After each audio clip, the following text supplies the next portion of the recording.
Chapter 1 of Meaning of Life and Other Essays by Archbishop Alban Goodyear, S.J. The Spiritual Life. It is a truism to say that we all live two lives, but it may not be useless to examine what they are and to see something of their relation to each other. There is the life which appears outside, which is seen and judged by others, and which occupies the chief active part of our being. But there is also the other life, quite distinct from this, which seems to be forever sitting back within ourselves and never appearing, judging every thought and word and action of the other, and mercilessly and infallibly telling us whether it is really good or bad, right or wrong, commendable or the reverse, whatever others may say or whatever we ourselves may try to think. We may affect to ignore it, but though it accepts the rebuff, it will not easily be ignored. We may call it all manner of names, but its very silence compels us to recognize our abuse to be no more than calumny. We may turn our whole attention to the outside active life, to that which occupies our time, which brings us in contact with others, and which we tell ourselves is all that matters. Still, the silent gnawing at our hearts, speechless but eloquent, beaten down but ever persevering, lets us know beyond possibility of doubt that we are playing false, that we are not so convinced as we pretend, not so happy with ourselves as our words would signify, that we are turning to what we like, not to what we know to be the best, that we cannot deceive our real selves, though for a time we may deceive others, and even that outer self which we try to think is all that we are. Really, at heart, we are not deceived, and we know it, for to deceive ourselves into thinking that we are deceived is no deception. Let us look at this fact a little more close at hand. Scarcely anything comes across my path, scarcely anything is seen with my eyes, or in any other way is borne in upon my mind, but I am conscious that at once, and almost at the same instant, I look on it from 2 points of view. I see it, perhaps, to be a thing beautiful in itself, or sweet and attractive to me, or something that will serve my purpose, or on the other hand, it appears to me as something ugly, repulsive, injurious. But almost at the same moment, behind this first and clear apprehension, there is another onlooker within me, less impetuous but more discriminating, who begins to ask, is that thing wholly beautiful, or does it only appear so to me? Is it really attractive, or does it only suit my palate here and now? It is truly of use, or does it only serve my purpose for the moment? Or again, is it absolutely ugly, repulsive, injurious, or is this appearance only due to something discordant in myself? Is it more than an external coating, covering a wealth of real beauty and loveliness and blessing? Nor is it only at the first appearance of an object that this double self speaks. At every step we take, an echo of the footfall is heard within. We tell ourselves that a thing is good or bad. At once the voice's question is whether our judgment is sincere, whether it is not made to serve our purpose, declared good because we wish it so. We choose between one thing and another. The voice, heard only by ourselves, asks whether our choice is just, and is not rather the concrete expression of a desire long since entertained. We decide on a certain course of action. Sometimes the voice dins in our ears that we are wrong and we know it. Sometimes it merely reminds us that we have decided too quickly in a matter too momentous. Sometimes, when we have made up our minds to have our way, there is heard no more than a distant wailing that haunts us like the lamentation of a ghost.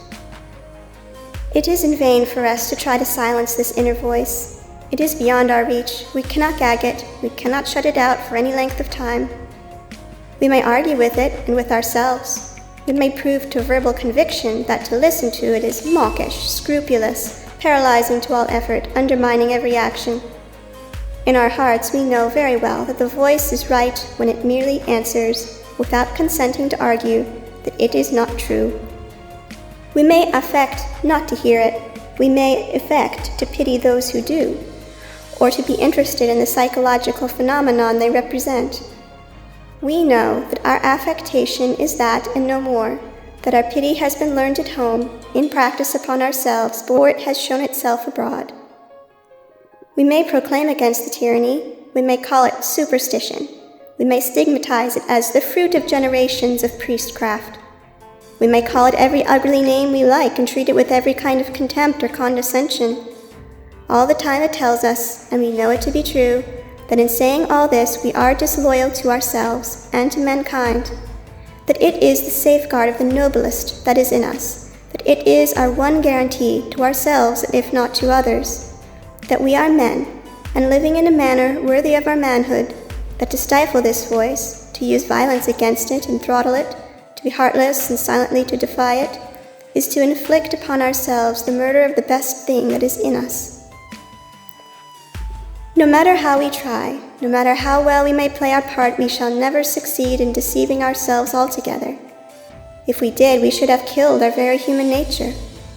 For a time, it is true, it is possible to forget and to ignore without adverting. We may for a season fill our lives with noise and with a whirl of tumult and excitement, with temporary fascination. But after noise must come silence. Excitement must rest to recuperate. Every fascination has its awakening. Then we return to ourselves, and deception is impossible. Except, as we have said, that we may deceive ourselves into thinking that we are deceived.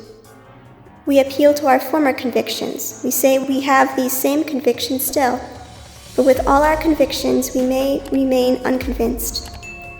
The voice that is unceasing within us is more true to us than we are to ourselves. It bides its time, it renews its wailing, it persists though we bid it to stop, though we close up our ears, though we abuse it, though we pervert its words, though before others, by word and action, we give it the lie. It persists, and in spite of all, if we allow it, it will save us. Not only that, but will make of us the perfect creature that God and nature have both destined us to be. And this, in our sober moments, when at last we acknowledge ourselves beaten, or when we are at peace and untroubled by any particular fascination, we see without any doubt. We may have reveled in the whirl of what we call life, whether it be the whirl of its joys, or of its business, or of its interests. But in our hearts, when we are either free or compelled to judge, we know that there is a reality greater than all these.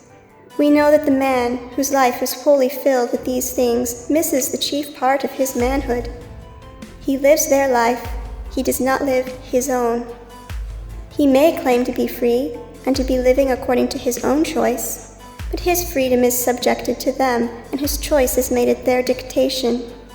The real man within him is dwarfed in his growth, and it is the knowledge of this, conscious and emphasized with time, however resented and denied, that gradually banishes the laughter from his face and fills his latter days with a void, with a certain sense of self-contempt, with bitterness and failure. He fills the void with indulgence, but the indulgence rings of despair. To anticipate and prevent this collapse, to guard against this self-deception and its consequences, is the aim and meaning of the spiritual life. The spiritual life is not a mere matter of devotion, not at all events of devotion as the word is commonly understood. Devotions in themselves are good, as all else in itself is good, but devotions are as liable to lead to self-deception as every other thing that attracts. The spiritual life goes deeper down. It aims at the making of the man, not on the surface only, but working outward from within. It would have a man first and foremost live accordingly to the voice which in his heart he knows to be true. It would have him learn to recognize the voice and listen to its teaching. It would have him weigh his judgments by what that voice suggests, and choose as that voice dictates, not as his meaner self demands. It would have him be free, and would make him free, not with that counterfeit freedom which must obey the dictate of indulgence, but with the freedom that can say yes or no at will. It would have him be a man, not of mere flesh and blood, which are entirely slavish and dependent, but of spirit and soul, which are masters of themselves and all the world. End of The Spiritual Life. Recording by Judith.